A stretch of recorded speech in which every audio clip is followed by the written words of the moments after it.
The journey towards delegation began with perfecting or refining my own personal abilities. So, with goal management and study, etc., by applying and creating a variety of mentors, my first step in development was to become an expert craftsman in landscaping. Having become an expert craftsman in working 100% by myself and with my own skill in landscaping, next I worked towards developing a landscape crew. This was somewhat frustrating because I was never able to find someone who took everything to heart and was as interested in all the different aspects of landscaping, both business and lifestyle and construction as a whole. Nevertheless, through a somewhat spontaneous gift of a $5 an hour raise, which I thought was purely a generosity and an effort towards giving a feeling of well-being and pleasure to all of the crew, that motivated one of the crew to take a keen interest in becoming a foreman. And so over time, I've withdrawn from the construction aspect of landscaping significantly, which frees up 80% of my time. One of the things that I learned from a variety of different mentors in reading was the notion of understanding one's unique personality and catering or playing to that strength. Playing to one's strength is a theme that has run throughout successful biographies of different people. And so there's an element of learning from various people at different points in history. I think of Henry Ford or Gates or Jobs or Rockefeller Sr. To play to one's strengths. Part of that limit and strength, because when you have a unique personality, every unique characteristic is a double-edged sword. It can either be utilized to destroy one if one uses that against oneself or doesn't acknowledge it, or it can amplify one's impact if played to and worked with. Now, the weakness, quote, and strength sword, so to speak, is sensitivity, being very influenced by the environment around me, and thus preferring to deal with a very small number of people. Politics, group dynamics, etc., is the weak point. And so to put myself in a political situation influenced by large groups, a weak point. To use that sensitivity to refine things is a strength. In my home dimension, one of the things that I've constantly wrestled with is having 1,000 lifetimes worth of interesting projects that have life to them to a certain extent, meaning I wake up with them, I dream about them, I see the logistical possibilities, and am rendered limited by time and by my inability to leverage groups. Now, the groups being something that I can't work with as much, one of the things that I respond to is to leverage more and more of my time. Anything of a maintenance nature that is repetitive is, an enemy of this constant surge of new ideas and innovation. Now, it takes 1 to 2 hours of energy to maintain a home lifestyle. I'm talking laundry, cooking, cleaning, watering plants, tending the garden, etc., etc. In keeping with the kind of idea of having one person at a time, my step was then to define the role of a whole house manager. And in order to avoid being in a management position of this person, my next thing was to break down and create a list. A list of things that need to be done daily, and a list of things that need to be done weekly, a list of things that need to be done monthly. Next, it is to sort through the roughly 100 applicants one gets for that type of thing, and narrow it down to 1 or perhaps 2 applicants, maybe 3. And since I'm looking for detailed orientation, reliability, and someone who is responsive to me, setting up a web page that no one could apply to the position without detailed following of instructions, etc., including things such as uploading a face picture, responding, to each question, or the form couldn't be submitted. That takes 100 applicants down to about 3 applicants. And so avoids that bottleneck of overwhelm and all the politicking as 100 people descend all trying to convince you of their detailed orientation. In this sense, making a detailed oriented application form meant that if someone could complete the application form that was automated, it was almost inevitable they could do the job.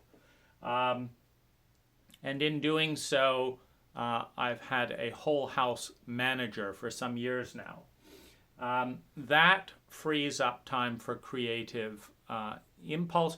It dramatically improves quality of life because all of my time is dedicated towards new initiatives. And I would put this in that category of, meaning this video, in that category of new initiatives. The next direction of automation and efficiency came as I realized that it was very difficult to build on an exponential curve with a real partner in life. I've spent time with roughly 100 lovers and about 20 fairly serious relationships. And the goal is always to build on what's there before and not start from scratch. And that was part of the impulse behind taking everything that I was learning in relationship and putting them into books. The goal being twofold. One, to be able to share the books with a probable partner and kind of catch up to speed without an endless repetition. The other being to filter partners, meaning since I'm looking strongly for growth-oriented partners, then the question is, how do you find a growth-oriented partner that is compatible?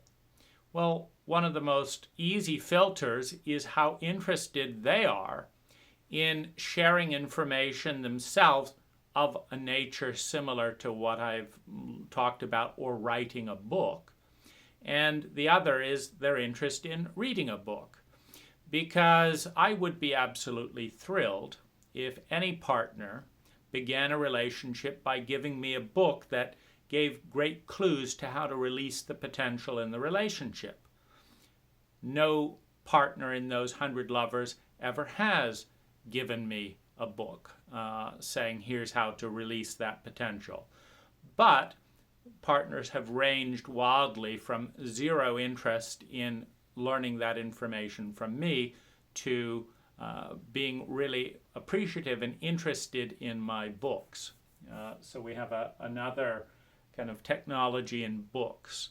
That creates an ease of expectation rapport, since one of the topics that I discuss in relationship-oriented books is what's worked for me and what's worked for my various partners in connecting and what hasn't, again with the goal of transparency.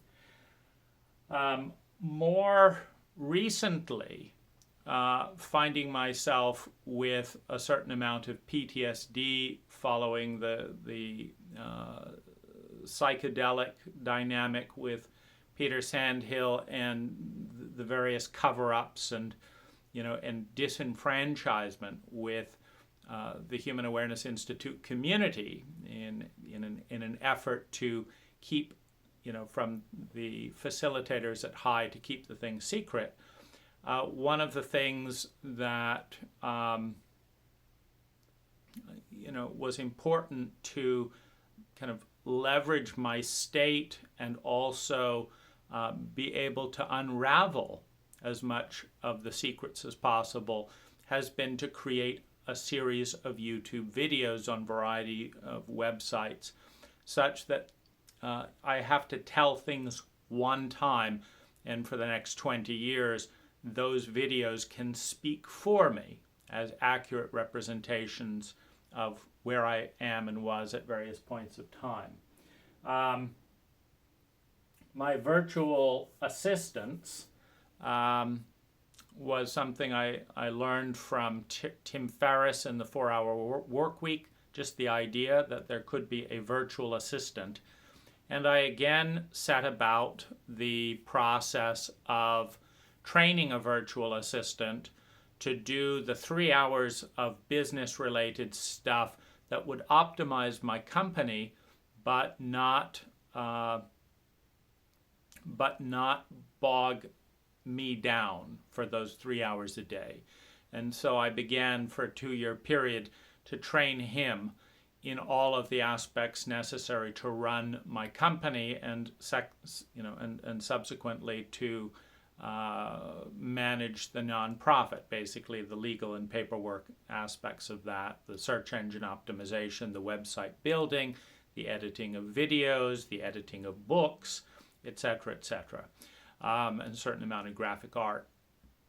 And then finally, since I speak and think about 3 times faster than I write, my communication with him and many other people has now moved to audio format with the use of a 1-click to press record and another click to decide who gets that recording in MP3 style. Now my voice becomes a much more efficient messenger out to a variety of other people.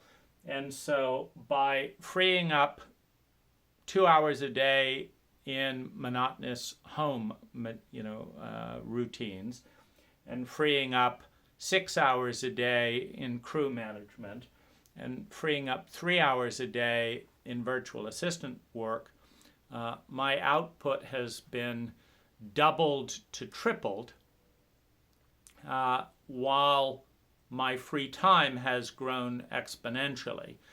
And the last expression of that has been in the investment in a marriage with my wife, where I've taught her as much as possible in a combination of empowerment and fostering her independence, and simultaneously being able to delegate certain oversight, whether it's with the crew or with the home or with shopping, and in doing so, made myself more redundant in terms of that a whole bunch of things could continue if I stopped to exist. And so this has been my slow journey into delegation, while still staying, relatively isolated in terms of being an individual group, an individual rather than in a committee. My creativity and initiative stultifies in any kind of a committee, and yet typically that would be necessary in order to, partner and participate in groups.